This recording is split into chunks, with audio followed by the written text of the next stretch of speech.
출발 새아침.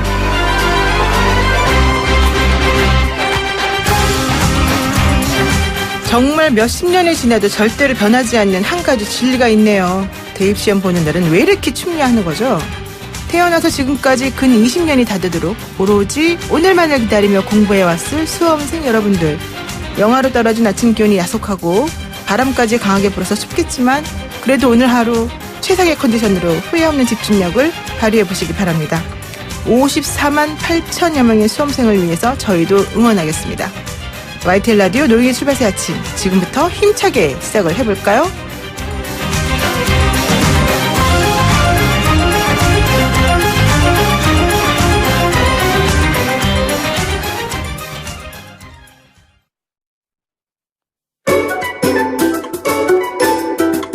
출근길 뉴스 정리해주는 친구 뉴스벗. 네, 오늘 수능날인데 수능 출근길에 또 뉴스를 잘 정리해 주실 분이죠. 이종훈 시사평론가와 함께하겠습니다. 안녕하세요. 네, 안녕하세요. 오늘 오시는데 뭐 별일 없었죠? 길에. 생각보다는 아직까지는 차가 그렇게 많이 밀리지는 않더라고요. 그렇군요. 네, 국방과학연구소에서 폭발 사고가 있었다. 참 이게 어제 속보로 좀 뜨던데요. 네, 또 안타까운 사고가 터졌습니다. 어제 오후 4시 24분께였고요. 대전에 있죠. 이 국방과학연구소 이 제일추진체 연료 실험실에서 폭발 사고가 발생을 한 겁니다. 이 때문에 30세 선임 연구원이 숨졌습니다.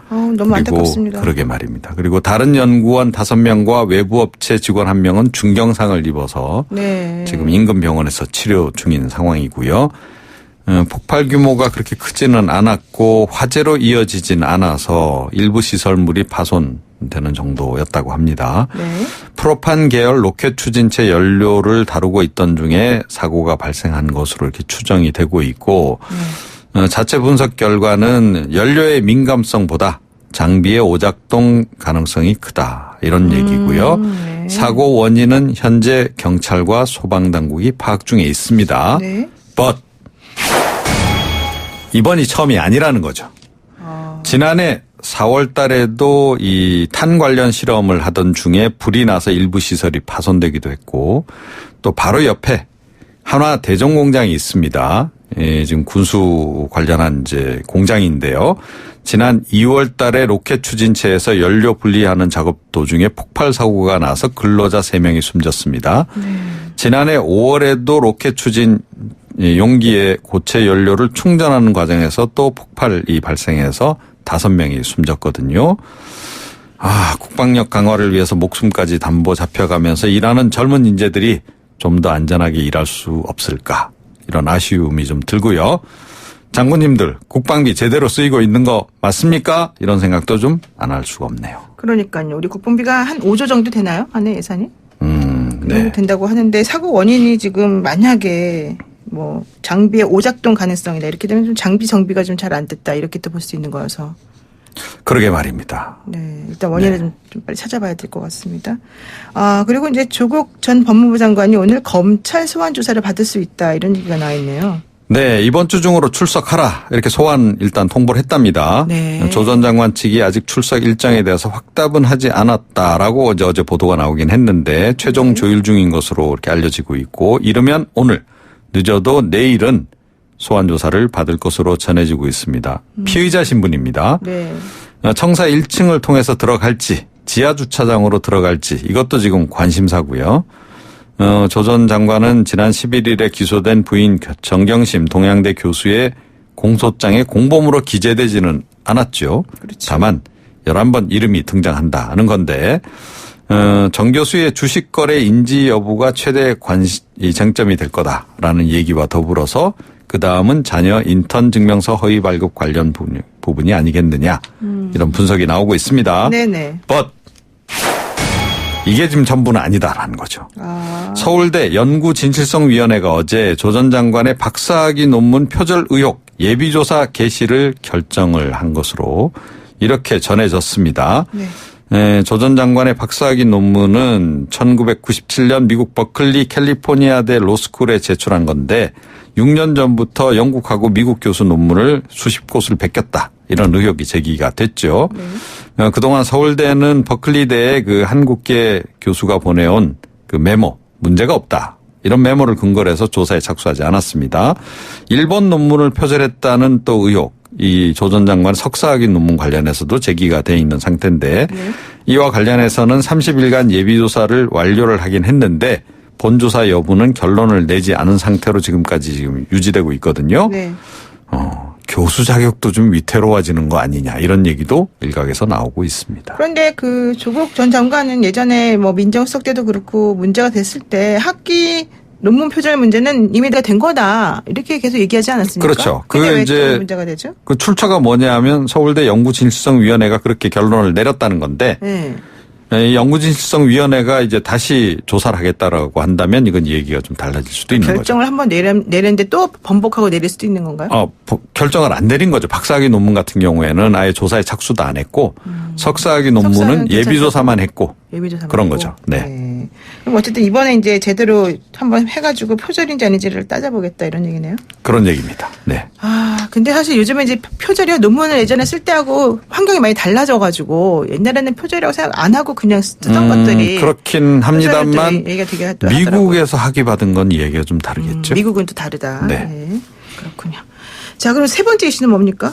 나경원 자유한국당 원내대표도 어제 검찰 조사를 받았죠? 네, 아시죠? 어제 또 한 네. 11시경에 나왔더라고요. 예, 그렇습니다. 그 11시보단 좀 일찍 나오셨는데 어찌됐건 오후 2시에 피고발인 신분으로 서울 남부지검에 출석을 했고 네. 오후 10시 35분쯤 그래서 한 8시간 반 정도 조사받고 나왔습니다. 조사받고 나와서 현재 자행되고 있는 여권의 총체적 불법적인 상황에 대해서 소상히 설명을 드렸다. 이게 본인 관련한 내용이 아니고 여권의 불법적 상황에 대해서 이야기를 했다고 얘기를 하고 있습니다.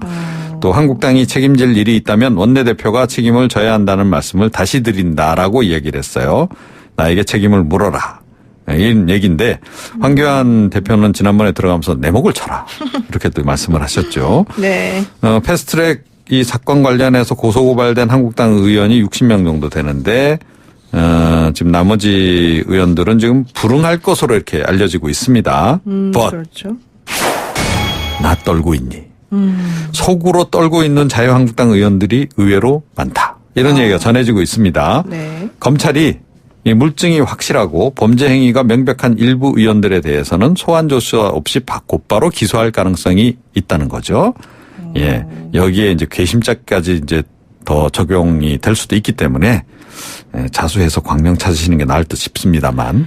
근데 이제 지난번에 그 정경심 교수 같은 경우에도 기소나 아까 조사 같은 거 한 번도 없이 그냥 기소가 됐잖아요. 처음에 그랬죠. 네, 처음에. 네. 그러니까 그렇게 전혀 조사 안 하고 기소를 하는 것이 명백한 증거가 있으면은 그러니까 부당하거나 뭐 안 되는 게 아니잖아요. 그렇죠. 그래서 네. 어제 윤소아 정의당 원내대표가 우리랑 인터뷰를 하면서 최입의 의원 감금 사건 같은 경우는 너무 영상도 명확하고 분명하기 그렇죠. 때문에 맞습니다. 한국당 의원들이 사실 지금 조사를 받건 안 받건 기소할 수 있는 상태다 이런 얘기까지 했단 말이죠. 네. 그거 말고도 뭐 그렇다면, 나머지 그러니까 뭐 그 회의장 복도에서 있었던 네. 일들 이런 것도 그리고 뭐 사실은 다 서류가 좀 찢어버리는 거 이런 것도 그렇죠. 있었죠. 다 체증이 돼 있는 상태이기 때문에.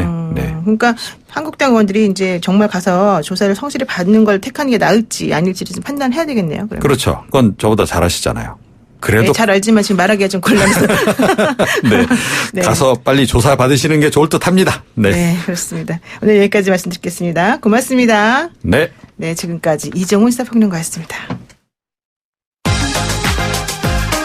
아침을 시작하는 슬기로운 방법. 오늘 내게 이로운 뉴스. 노영희의 출발 새 아침. 슬기로운 인터뷰. 화성 연쇄살인 사건, 그 8차 사건의 범인으로 검거돼서 20년간 옥살이를 했던 윤모 씨가 정식으로 법원에 재심을 청구를 합니다. 윤 씨는 재심 청구서 제출에 앞서서 열린 기자회견에서 자신은 무죄고 경찰을 100% 믿는다 이렇게 강조를 했다고도 하는데요. 윤 씨 재심 결정이 있는데 또 생각보다 사실 쉽지가 않아요. 그래서 잘 될지 이제 모르겠습니다. 근데 제가 이 담당 변호사 박준영 변호사를 좋아해서 여기저기서 이제 좀 뭐라고 말하는지 딱 들어봤는데 좀 자신을 있어 하는 그런 느낌이긴 했습니다. 어쨌든 본인은 부담스럽다고 하지만 어쨌든 재심 전문 변호사로 아주 잘 알려진 박준영 변호사 연결돼 있습니다. 박 변호사님 안녕하세요. 네, 안녕하세요. 네, 요즘 너무 고생이 많으십니다. 아, 별 말씀을요. 네. 그 어제 재심을 청구하고 그 당사자인 윤모 씨가 이제 뭐 좀 얘기를 나눈 그런 모습을 봤는데요. 변호인단으로서 어땠습니까? 감회가 남다르셨을 것 같은데. 이렇게 좀 제출 일자를 못 박아놓고 일해본 적은 처음입니다. 그래서 처음엔 시간이 좀 여유가 있을 거라고 생각했는데 네. 좀 많이 좀 변호인들이 많이 좀 힘들었습니다. 근데 사실은 이제 박준현 변호사님은 다른 데 나오셔가지고 이거는 정말 빼박 증거가 있다. 이게 윤 씨가 실질적으로 이걸 한 사람이 아니고 이춘재가 했다라고 하는 것을 분명히 입증했을 만한 증거가 있는데 그건 내 입으로 말하면 안 된다. 이래서 말 안 하고 있는 게 있었잖아요. 네, 맞습니다. 예, 그래서 그거를 생각한다면 이 재심 청구는 받아들여질 가능성이 매우 많다 이렇게 얘기를 하신 것 같아요. 그러면 저는 100%라고 얘기했었습니다. 아, 100%. 지금도 100%라고 얘기할 수 있고요. 네, 뭐 엄청 자신감이네요. 어떤 분들은 또 이렇게 어떻게 그 가능성을 100%라고 얘기할 수 있냐라고 얘기하시는데요. 어떻게 책임질 거냐 나중에. 근데 이 사건은 잘못될 가능성이 0%입니다. 아, 잘못될 가능성이 0%예요?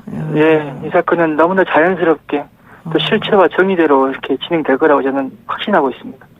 예, 근데 저는 참 이런 생각이 들어요. 만감이 교차했을 것이다. 분명히 어제 윤 씨 같은 경우도 그렇고 또 변호사 입장에서도 그렇고.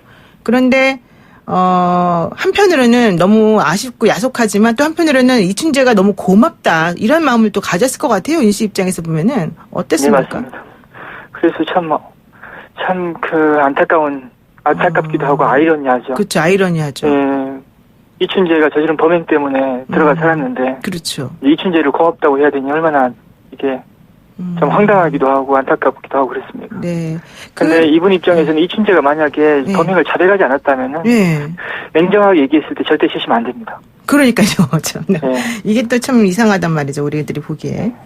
왜냐하면은 이춘재의 자백이 없다 하더라도 이런 절차상 위법을 근거로 해서 재심을 할 수도 있을 것 같아요. 근데 이런 절차적 위법을 주장하려면 수사 기록이 있어야 되는데 이춘재가 자백하지 않았다면은 공식적으로 남아있는 기록은 없다라는 그런 통보가 올 것이고 그러면 뭘 근거로 재심을 청구할 수 있겠습니까? 그렇죠. 근데 이춘재 자백 이후에 경찰이 이제 수사 기록을 문서고에서 찾게 되고 이런 일련의 과정이 이춘재의 자백에서 시작됩니다. 아, 정말 중요한 자백이었는데 그 기록만 없어진 게 아니라 또 증거들도 사실 다 없어졌기 때문에 무죄를 증명할 만한 뭔가가 없는 거 아니에요? 네, 맞습니다. 증거물도 저희 나라 이건 꼭 바뀌었으면 좋겠습니다. 다른 나라 미국 같은 경우에는 아무리 유죄가 확정된 사건이라 하더라도 증거물이 보존되기 때문에 DNA 분석이 다시 가능하거든요. 근데 저희 나라는 이제 미제 사건의 경우에 증거물을 보존하지만 유죄가 확정된 사건의 경우에는 범인이 잡혔지 않냐. 그래서 증거물이 소리 소문 없이 폐기됩니다. 그러니까요. 그래서 이 사건의 경우에는 의미 있는 증거가 전혀 남아있지 않고 단 경찰이 그 당시에 검찰이 송치하지 않았던 이 사건과 직접 관련성이 떨어지는 증거들이 일부 남아있었는데 거기에서는 DNA가 전혀 안 나왔죠. 아, 그랬군요. 자, 이제 어쨌든 우리나라 같은 경우에 이런 그 DNA 관련된 여러 가지 기술이나 이런 정보들이 상당히 발전했기 때문에 현재 좀 더 나은 상황인 것 같긴 하지만 앞으로 어떻게 될지 모른다 이런 얘기인데 지금 여러모로 증거도 모으시고 관련 자료도 보셨는데 윤 씨가 무죄라고 딱 결정적으로 생각하게 된 그런 계기가 있습니까? 일단은 이춘재의 자백이 있었다라는 사실 들었을 때는 좀 뭔가 허세일 수도 있겠다는 생각이 들었습니다. 또 그런 얘기 많이 하죠. 너무나 많은 범행을 자백하는 상황이기 때문에 이 30년 전 사건이고 과연 어떻게 검증이 될까라는 생각했었거든요. 그런데 얼마 후에 이제 윤모 씨가 옥중에서 억울함을 호소했다라는 얘기가 나오니까 이 사건은 문제가 있구나. 이건 재심이 필요하다는 생각이 들었고 그때 이제 재심을 해보겠다라는 이제 의사를 밝힌 상태였고요. 그런데 이제 제가 확신을 하게 된 이유는 뭐냐면은 이춘재가 의미 있는 자백을 했다라는 기사가 나오기 시작했습니다. 여기서 의미 있는 자백의 의미는 정말 범인만이 알 수밖에 없는 통상의 어떤 주거침입 강간 사건에서 그 담고 있는 정보 이상의 이 사건만의 정보를 이춘재가 얘기하고 있는 겁니다. 내용은 알 수 없지만 그때부터는 이제 이 사건은 잘 관리만 해가면은 재심이 무조건 가능한 사건이 되겠구나 생각했죠. 범인만이 알 수 있는 정보를 이춘재가 얘기하고 있기 때문에 이춘재의 자백을 우리가 좀 안 좋게 경하게 생각해서 뭐 이거는 그냥 허세다 이렇게 생각을 하더라도 그 자백과 관련해서 나온 얘기들을 보면은 그 허세일 수가 없다. 이거 지금 파악하셨다는 건데. 네, 맞습니다. 그 당시 사건 기록을 그냥 아무리 꼼꼼히 봐도 확인할 수 없었는데 그 당시에는 그런데 이춘재의 자백을 듣고 나서 다시 기록과 자료를 보니까 이거구나라는 게 이번에 확인된 겁니다. 그렇군요. 변호사님 이제 그렇습니다. 날카롭고 분석적으로 딱 사건을 들여다보니까 보이는군요. 저는 경찰이 본 거죠. 경찰이 본 겁니까? 네, 경찰이 자백을 듣고 경찰이 확인한 걸 저는 들었을 뿐입니다. 그러셨군요. 근데 사실 이 사건에서도 쟁점은 이거 같아요. 그때 당시에 자백을 했는데 자백을 하게 된 계기가 당시 수사를 담당했던 경찰의 불법적인 행동 때문이었다 이거였었잖아요. 근데 네, 그 행위가 사실 불법적이었는지 아닌지를 우리가 어떻게 입증을 합니까? 지금 제가 어제 재심 청구를 하면서 수사 과정에서 위법 사유를 한 6, 7가지를 말씀드렸는데요. 네. 그런 위법 사유들이 다 기록을 통해서 확인되고 있습니다, 실은요. 기록에 나와 있습니까? 예, 기록이 근거입니다. 예를 들면 뭘까요? 예를 들어서 불법 체포 얘기를 한번 해보겠습니다. 저희가 사람을 경찰서로 데려갈 때는 자발적인 체포 영장이나 이런 영장에 의한 경우, 또 긴급 체포나 현행범 체포 이런 법이 정한 사유에 해당해야 되는 겁니다. 네. 그 당시에는 현행범인 체포가 있었고 긴급 구속이라는 제도가 있었고요. 체포 영장이라는 제도가 있었는데 네. 이분은 어느 그런 영장에 의해서 법이 정한 근거에 의해서 사람을 데려간 게 아닙니다. 그 당시 수사 기록을 보면은 자발적인 동의를 받고 이 사람을 데려갔다라고 기록에 남아 있는데 네. 현실은 그렇지 않았다는 거죠. 강제로 데려갔고 또 수갑도 채우고 또 데려가고 나서 또 조사하는 방식조차도 이 사람의 어떤 의사와 무관하게 이루어졌습니다. 이런 게 이제 이분의 진술, 그리고 그 당시 농지계 수비센터 사장의 진술, 그리고 일부 경찰도 그런 부분을 인정할 겁니다. 네. 이런 어떤 여러 진술과 자료가 결합이 돼서 불법 체포가 인정되는 겁니다. 그러니까 임의동행을 하는 하는 거였기 때문에 원래 수갑을 채우거나 이렇게 하면 안 됐는데 수갑도 채우고 오히려 강제 연행하는 것처럼 되어버려서 불법적인 연행 과정이 있었다. 이런 얘기신데 또 하나 그러면 사건을 조작한 증거들도 있다는 거는 무슨 말이에요? 사건 조작한 증거 중에 한 가지 말씀드리면은 네. 사건 현장을 가장 먼저 발견하신 분은 돌아가신 분의 아버지입니다. 딸이 죽었다는 사실을 확인하고 너무나 당황했고 황망했죠. 근데 그 상황에서 가장 또 눈에 띄게 또 범인이 어떻게 들어왔을까가 궁금했을 거 아니겠습니까? 그렇지. 문은 하나인데. 근데 그 문 쪽에 있는 책상에 뭔가 운동화 자국으로 보이는 발자국이 있었다라는 얘기를 했었거든요. 운동화 초반에. 자국? 예. 예. 운동화 자국이라고 한 것도 아니에요. 그냥 운동화 자국으로 보이는 발자국이 하나 있었다는 식으로 얘기했습니다. 네. 하나인가 두 개인가 뭐 그런 건 모르겠는데 운동화 조각으로 보이는 발자국. 네. 근데 이 사건이 이제 윤모 씨가 10개월 후에 체포되는데 이분은 쓰리바를 신고 다니지, 그리고 또 다리를 절고 있지. 근데 이렇게 그 운동화 자국으로 보이는 발자국과 이분의 어떤 자백은 도저히, 이분의 상황은 도저히 설명할 수 없는 상황이 되니까 이제 윤모 씨를 검거하고 난 후에는 운동화 자국이 없어집니다. 그리고 맨발 자국이 등장하게 되고, 맨발 자국도 이분이 굉장히 특이성을 좀 표현하기 위해서 이분이 소아마비 장애인분들은 그 앞 발꿈치 부분을 이렇게 닿고 걷거든요. 그렇죠. 그래서 운동화는 석 달 이상 못 신는다고 합니다. 거기에 가장 먼저 달기 때문에. 근데 발가락, 엄지, 중지, 가운데, 엄지, 중지, 그리고 발가락 3개가 자국이 남아있었다라는 걸 만들어내버려요. 근데 이게 얼마나 잔인하냐면은, 당사자, 처음에 사건 현장을 목격한 그러면 그 피해 여중생의 아버지의 진술을 바꿔야 되잖아요. 그렇죠. 근데 이 아버지를 새롭게 조사를 받으면서 그때 운동화 자국은 잘못 진술한 것 같다라는 식으로 이렇게 얘기를 그 조서를 정리해버리고, 또 세입자의 진술을 새로 추가시키면서 발가락 자국을 만들어버립니다. 이렇게 진술 증거를 조작하고 피해 여중생의 유족의 진술을 조작해서 윤모 씨를 잡기 위한 어떤 수단으로 활용하는 아주 못된 짓을 했어요. 경찰이. 그러면은 변호사님 혹시 이 피해자의 아버지, 즉 피해자 쪽 유족이나 이런 분들도 한번 만나보셨습니까? 이 사건 이후에 피해자의 아버지는 1년 만에 돌아가신 걸로 알고 있습니다. 화병으로 거의. 화병으로 돌아가셨고. 아니, 바로 옆방에 자식이 자고 있었고, 그런데 아침에 죽어 있었습니다. 그렇죠. 부모 입장에선 자식을 못 지켰다라는 그런 그 책임감 때문에 병으로 돌아가시긴 했지만 화병이라고 저는 생각합니다. 네, 그렇군요. 그리고 그 이후에 가정이 깨져버렸어요, 그 사실상. 그래서 지금 피해자 쪽은 접촉을 못 하신 것으로 지금 얘기가 되네요. 예. 지금 조금 중요한 문제인 것 같은데 당시에 사실은 이제 이 윤모 씨를 범인으로 몰게 된 이유 중에 하나가 물론 자백도 있었지만 뭐 지문이나 혈액형이나 현장에서 검출된 성분 있지 않습니까? 특이한 성분 이런 게 과학적인 증거로 뒷받침되었기 때문이다. 이런 얘기하시는 분들도 사실 있어요. 그래서 이춘재 자백만 가지고는 이걸 뒤집기 어렵다 이렇게 얘기하시던데 그렇지 않습니까?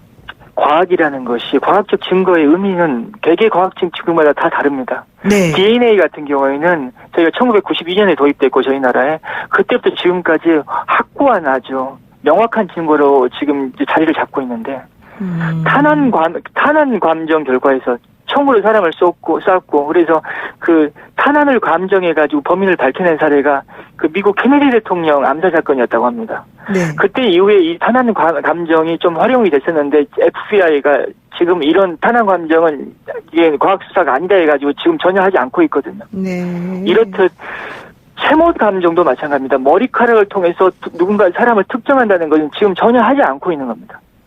과학적 증거 중에서는 때로는 명확하고 객관적인 증거도 있지만 때로는 이렇게 사람의 주관이 개입되는 증거들이 있거든요. 네네. 이런 증거는 굉장히 위험할 수 있다는 겁니다. 그렇군요. 지금 이제 어제 재심을 청구하고 이 당사자인 윤모 씨는 어떤 심경을 토로하지 않았을까 생각이 드는데요. 토론을 그러니까 심경을 토로하면서 또 본인이 사실 이제 어머니하고 어렸을 때 헤어진 거 아니겠습니까? 맞죠? 네, 어렸을 때 헤어진 맞습니다. 거죠? 어렸을 때 헤어진 게 아니라 어머님께서 교통사고로 사망했습니다. 어머니는 사망을 하셨군요. 예, 아주 어렸을 때. 그랬군요. 그러면은 지금 본인이 어쨌든 그렇게 사람을 아주 잔인하게 했던 그런 사람으로 알려져 있다가 이젠 아니라는 본인의 떳떳함을 증명할 수 있는 상황이 됐는데 그 심정이나 이런 것들에 대해서는 뭐라고 하던가요? 이분은 저한테 가끔 이런 얘기 하셨습니다. 내가 지금 다리를 절고 있긴 하지만 엄마가 없었다면 휠체어를 타고 다녔을 것이다. 네. 엄마가 엄격하게 재활을 시켰다. 엄마가 돌아가시 전에 3살 때 이분이 열병으로 다리를 절게 됐는데 소아마비를 앓게 됐죠. 근데 그때 그 3살이라는 어린 나이에 그 자식이 다리를 절고 다니는데 엄마가 안고 싶고 업어주고 싶었겠죠. 그렇겠죠. 근데 이 엄마는 걷게 있답니다. 힘들어도 걸어라. 네. 힘들어도 걸어라. 계속 재활 운동을 계속 시켰다고 해요. 근데 그런 엄마가 갑자기 교통사고로 사망해버린 거죠. 그 이후에 애갓집 식구들과는 완전히 인연이 끊어진 상태가 돼버렸고, 그래서 지금 출소에 나와서 우리 엄마의 가족들을 찾고 싶다라고 하는 거죠. 그래서 어제 가족을 찾고 싶다. 어제 기자회견 자리에서 엄마 이름 박금식, 그리고 이분이 충북 진천 분이랍니다. 네. 그래서 연락 좀 해달라고 아시는 분. 그렇군요. 우리 방송 들으시는 분들 중에 혹시 이런 쪽 아시는 분 있으면 정보 좀 주시면 저희가 연락을 해드리겠습니다. 변호사님 오늘 말씀 고맙습니다. 여기까지 듣겠습니다. 네, 감사합니다. 네, 지금까지 박준영 변호사와 함께했습니다. 그리고요, 오늘 대학 수학능력 시험 날인데요. 지금 시험장으로 향하고 계신 분들의 마음이 참 급하실 것 같아요. 우리가 지금 7시 37분 정도 되었는데 8시 10분까지 입시를 해야 되거든요. 노영희 출발새 아침 교통정보 한번 알아보도록 하겠습니다. 박하영 캐스터. 네, 8시 10분까지 입시를 하셔야 되는데 25분까지 원칙적으로 좀 늦으셔도 입실 조치가 되고요. 40분 이후로는 입실 하실 수 없습니다. 실수로 다른 시험장으로 간 경우도 별도 시험실이 마련되어 있고요. 또 그런 일은 없어야 하겠지만 혹시 사고가 난 경우에도 다른 시험장 쪽이나 동의하에 다른 곳에서 시험을 보실 수도 있다는 점 꼭 유념하셔야겠고요. 평소보다는 도로 상황이 괜찮긴 한데 서부간선도로는 지금 큰 사고가 났기 때문에 많이 막힙니다. 신정교 목동교 사이 2차로 쪽에 사고가 나서 한 개 차로로만 통행이 되다 보니까 광명교부터 목동교까지 꼼짝을 못하고 특히 고척교 부근으로 많이 밀립니다. 같이 가는 안양천길도 고척교에서 목동교까지 밀리고요. 지금 대학로에서 율곡로 쪽으로 진입하는 길도 창덕궁에서 원남동 사거리까지 정체되고 있습니다. 뉴스 FM 교통정보였습니다. 친절한 시사, 시원한 통찰, 노영희의 출발 새 아침, 슬기로운 인터뷰.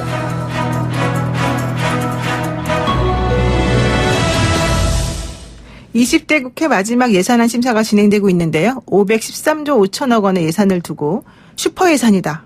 삭감해야 된다. 아니다. 오히려 확장 지정을 펼쳐야 된다. 이런 여야의 의견이 엇갈리고 있는 상황입니다. 국회 예결위 위원이신 자유한국당의 정태호 의원에서요. 2020년도 정부 예산안의 문제가 뭔지, 그리고 어제 있었던 나경원 원내대표의 검찰 출석과 그 신속처리 법안에 올려져 있는 이런 여러 가지 것들에 대해서 한번 풀어보도록 하겠습니다. 정태호 의원님 안녕하십니까? 예, 정태욱입니다. 네. 그 나경원 원내대표가 어제 검찰에 출석을 했고요. 이게 예. 이른바 페트 충돌 사건으로 고발된 지 7개월 만의 일인데요. 혐의를 보게 되면 최입의 바른미래당 의원 감금 지시, 또 패스트트랙 충돌, 직접 개입 이런 거거든요. 근데 나경원 대표는 예. 물론 무혐의를 주장하고 있습니다. 어제 그럼에도 불구하고 검찰에 출석하셔서 오히려 이거는 정당방위에 해당한다 이런 식의 얘기하신 것 어떻게 보셨습니까? 예, 어제 나경원 대표가 그 남부지검에 갔을 때 두 가지 핵심적인 이야기를 했습니다. 네. 공수처법과 연동형 비례대표제에 관한 선거법은 좌파연합의 권력을, 의회 권력을 장악하기 위한 여권의 무도함에 대한 저항이었다. 그리고 또 패스트트랙 사건 그 자체는 불법 사보임에 따르는 정당방위였다. 그럼에도 불구하고 실정법상에 조사할 것이 있다 하면 내가 숨지 않고 떳떳하게 조사에 응하겠다 해서 그렇게 나간 것입니다. 그렇기 때문에 이 문제의 핵심은 과연 이 패스트트랙의 전제가 되는 불법 사보임에 대해서 제대로 조사를 이루어지고 난 다음에 실제로 우리가 나머지 조사가 이루어져야 된다. 그런 입장을 분명히 했습니다. 아, 그러니까 아예 사건의 발단이 된 것 자체가 불법이기 때문에 불법에 저항하는 것은 정당방위로서 당연한 건데 이걸 가지고서 우리를 죄인 취급하는 건 안 된다. 이렇게 보신다는 거잖아요. 예, 예. 그러니까 그 과정에서 두 가지를 이제 이야기하는 거죠. 네. 우리가 역사적인 정당성 이런 그 이야기를 하는데 네. 사실 연동형 비례대표제를 포함하는 선거법 개정은 87년 헌법체제 하에서 한 번도 이런 중대한 선거법을 여야 합의 없이 이렇게 날치기 강행 처리하는 거는 사실 의회민주주의 그 자체를 완전히 부정하고 말살하는 것이다. 네네. 그렇기 때문에 여기에 대해서 역사적인 정당성이 없다. 그러나 역사적인 정당성이 없다라는 점은 우리가 역사상으로 보면은 온갖 그 악법이나 잘못된 것, 심지어 나치 독일이 있었던 유대인을 학살하는 것도 전부 다 형식적인 법논리는 다 합법이었습니다. 그러나 이 그 선거법도 그렇게 나쁜 법이다. 그렇지만 이제 실정법 문제가 있으니까 실정법 문제에 있어서도 이거는 불법 사보임이라는 명백한 실정법에 위반된 것에 대해서 문제를 제기했는 것이기 때문에 이거는 우리가 그 불법이 저지른 것이 아니다라는 것을 우리가 주장하는 거죠. 네, 그렇군요. 의원님 그러면은요. 지금 어제 나경원 대표가 사실 검찰 출석해서 한 말이 모든 책임은 법적 책임 같은 거 있으면 다 내가 지겠다 이런 말 했잖아요. 여기서 말하는 그 책임이라고 하는 건 무엇을 말하는 겁니까 그러면? 기본적으로 우리는 법적 책임을 질 일이 없다는 것이 기본 입장이고요. 네. 이 정부가 워낙 무도한 짓을 많이 하기 때문에 네. 법적으로 만약 문제가 된다면은 내가 떳떳이 조사에 내가 대신 다 받겠다 그 이야기라고 생각합니다. 그러니까 법적으로 책임질 일은 없지만 혹시라도 뭔가 이제 문제가 된다면 내가 떳떳하게 조사를 받는 것 그것을 법적 책임을 지겠다라는 걸로 해석하면 된다 이렇게 지금 보시는 거군요. 예, 예. 아 그렇군요. 지금 저희들 우리 자유한국당 입장에서는 여기에 대해서는 이거는 명백하게 우리는 그 합법적으로 우리가 행동을 했는 거기 때문에 불법에 대한 책임을 질 이유는 없다고 생각합니다. 네, 불법에 대한 책임을 질 일은 없다 이렇게 보셨다. 예. 그럼 지금 그 수사 대상에 오른 한국당 의원이 60명이잖아요. 근데 모두 검찰에 응하지 않고 있는 조사에 응하지 않고 있는데 이 기조가 그대로 갑니까 그러면? 예. 아, 다 그대로 가요? 예, 예. 아, 그럼 조사를 안 받고 좀 얘기가 진행될 수도 있겠다 이런 얘기인 것 같은데요. 그런데요. 실질적으로 지금 이 60분이 이렇게 되면 조사를 안 받고서 만약에 검찰이 그냥 기소를 해버리면 어떻게 됩니까? 그럼 재판을 받아야 되는 거죠. 아, 그러니까 조사는 어쨌든 안 받을 예정이고 재판을 가게 되면 오히려 재판에서 떳떳한 무죄 이런 것들을 주장하면 되는 거니까 그건 괜찮다 이렇게 지금 보시는 거군요. 그리고 또 이런 얘기도 있습니다. 어제 그 자유한국당 측에서는 만약에 이 국회 선진화법으로 올라가 있는 이런 법안들이 통과가 된다면 우리들은 의원직을 모두 그냥 내려놓겠다 이런 얘기도 사실 하셨거든요. 근데 이런 것도 지금 가능하다고 보시고 하시는 거예요? 이렇게 하려면 여당이 동의해줘야 되는 거 아닙니까? 뭐 사퇴도 그 의원직 총사퇴도 네. 당연히 하나의 옵션으로 있고 우리가 이야기하는 거는 어떠한 상황에서도 이 법에 대해서는 결사 저지하겠다는 의지를 표현한 것이다 그렇게 생각합니다. 아, 결사 항쟁한다는 의지를 표현한 네. 것이다. 예. 네. 근데 어쨌든 그런 주장은 그 재선 의원 모임에서 나왔단 말이죠. 그렇다면 초선 네. 의원들은 그런 재선 의원들의 말씀에 대해서 어떻게 보고 계시는가요? 전적으로 동감하는 바입니다. 아, 전적으로 동감하시는 거구나. 그러니까 네. 어쨌든 강력하게 투쟁하고 항쟁하겠다. 이게 지금 기본이라고 보시면 되겠네요. 예.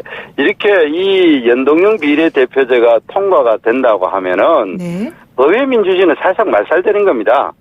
어떤 선거의 기본적인 룰을 여당이 일방적으로 친여 성향의 정당을 이렇게 끌어모아가지고 이렇게 강행 처리하는 있을 수가 없는 일입니다. 그러면은 이 의회 민주주의 자체가 존립할 수가 없는 겁니다. 네. 그렇기 때문에 이 부분에 대해서는 빨리 여당이 각성을 하고 합의 처리할 수 있도록 정신을 차리고 협상에 임해야 된다고 저는 생각합니다. 그런데 그 어제 윤소아 그 정의당 원내대표가 저희 방송 나오셔서 이 페이스트랙에 올라가 있는 선거제 개혁안 관련해서 만약에 자유한국당이 그런 식으로 나오면 그냥 한국당 없이 그대로 우리도 갈 수 있다. 한국당도 뭐 빼고 가라는 얘기다. 이렇게까지 얘기를 하시긴 하셨는데요.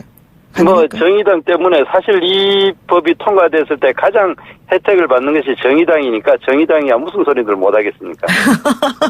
혜택을 받기 때문에 정의당이 이렇게 나오는 거다라고 생각하시는군요. 네, 네. 알겠습니다. 자, 이제 좀 우리 또 예산결산 특별위원회 위원이시니까 그쪽 얘기 한번 해보겠습니다. 정태욱 의원께서는 이 예결위 위원이신데요. 513조 5천억 원에 이르는 예산을 두고 나경원 대표가 이거 수포 예산이다. 14조 5천억 뭐 이런 정도는 무조건 깎겠다라고 말씀하셨단 말이에요. 이게 514조니까 슈퍼 예산이라는 건 동의하실 것 같긴 한데 그렇다고 해서 묻지마 깎겠다. 이거는 좀 이상하지 않냐 이런 얘기도 있던데요.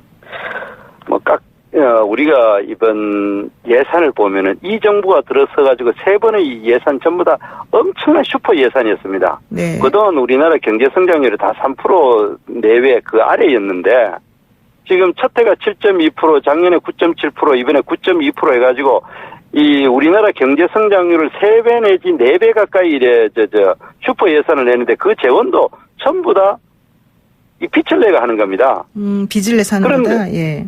그런데 이렇게 슈퍼 예산을 하는 가장 큰 이유가 우리나라 경제 상황이 좋지 않기 때문에 경기를 부양하기 위해서 슈퍼 빚을 내서 슈퍼 예산을 하겠다고 이야기를 했는데 현재 우리나라 경제가 나쁜 이유는 가장 큰 이유는 이 문재인 정부가 하는 경제 정책이 실패를 하기 때문입니다. 소득주도 성장, 최저임금제, 근로시간 단축, 그리고 또 눈에 보이지 않는 기업을 엄청나게 억제하고 있습니다. 그리고 각종 규제를 계속 강화하고 있습니다. 그렇기 때문에 이 경기가 나쁜 겁니다. 그런데 그 경기가 나쁜 원인인 경제 정책은 바꾸지 않고 돈만 계속 퍼붓는다고 해서 경제가 살아나겠습니까? 아주 간단한 예를 들면은 네. 최저임금이 지금 원래 8,350원이면은 한 달에 풀로 근무하면은 174만 원을 줘야 됩니다. 네.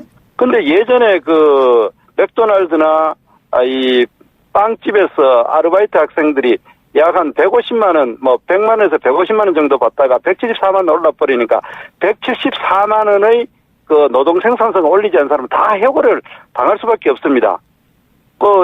근무자를 줄이는 거죠. 그 근무자를 줄이니까 그 줄어든 근무자를 위해서 정부가 재정을 엄청나게 퍼붓습니다. 그 사람들 실업수당도 줘야 되죠.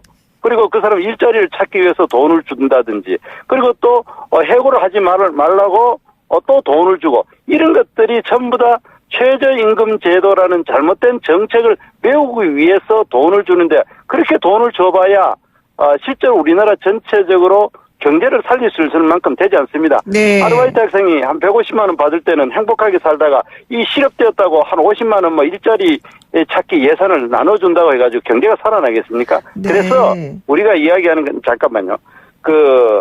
이렇게 빚을 엄청나게 내는 것 자체도 잘못되어 있고, 그보다 더 잘못된 것은 잘못된 경제 정책을 바로 잡는 것과 동시에 되어야만이 될 일들을 그냥 돈만 퍼부어가지고 빚만 내서 재정을 확장해서는 안 된다라는 입장을 가지고 있습니다. 네, 그런데 사실 우리나라 경제의 펀더멘탈이 매우 튼튼하다. 특히 이제 IMF 같은 경우에는 우리나라는 국채 채권 같은 거를 발행하거나 부채를 조금 져도 괜찮은 상황이기 때문에 확장적으로 재정을 운용해야 된다. 이런 얘기를 하고 있고요. KDA도 그런 식으로 말하고 있고, 그렇기 때문에 뭐 이 정도는 얼마든지 감당할 수 있다. 이런 얘기 하던데 그렇지 않습니까?